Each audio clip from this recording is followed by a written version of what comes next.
बघूयात पुढची मोठी बातमी। काँग्रेसचे नेते पवन खेडा यांच्या घरी आसामचे पोलीस दाखल झाल्याचं कळतंय।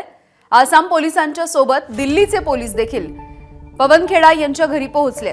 पवन खेडा यांच्या चौकशीसाठी दोन्ही राज्यांचे पोलीस त्यांच्या घरी पोहोचलेत।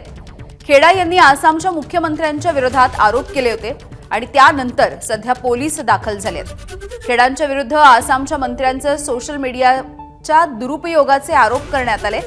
दुरुपयोग करून गोल्डन कार्डच्या संबंधी माहिती मिळवल्याचा देखील खेडांवरती आरोप करण्यात आलाय।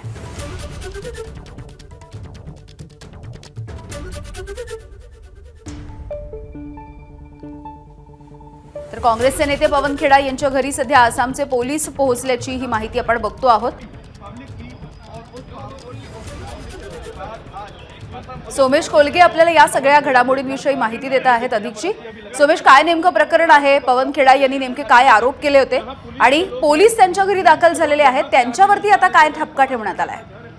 पवन खेडा यांनी आसाम निवडणुकीदरम्यान आसामचे मुख्यमंत्री हेमंत बिस्वा शर्मा यांच्या पत्नीच्या पासपोर्ट संदर्भात काही आरोप केले होते आणि त्या आरोपांनंतर आसामच्या मुख्यमंत्र्यांच्या पत्नींनी गुन्हा दाखल केला होता। त्या अनुषंगाने चौकशी करण्यासाठी आसामचे पोलीस येथे पवन खेडा यांच्या निवासस्थानी पोहोचल्याचे आपण पाहतोय।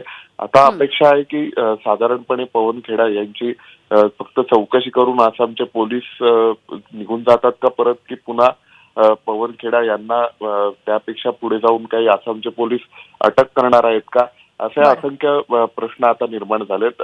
दरम्यानच्या काळात आपल्याला सर्वांना माहिती आहे की काँग्रेसचे आसाममधील नेते तरुण गोगोई यांच्या ही बाबतीमध्ये काही आरोप हे आसामचे मुख्यमंत्री हिमंता बिस्वा शर्मा यांनी केले होते। गोगोई यांच्या पत्नीच्या बाबतीमध्ये काही आरोप करण्यात आलेले होते आणि त्यानंतर आता पवन खेडा यांनी देखील आसामच्या मुख्यमंत्र्यांच्या पत्नीच्या पासपोर्ट संदर्भात काही आरोप केले होते आणि त्यानंतर त्यांनी गुन्हा दाखल केलेला आहे।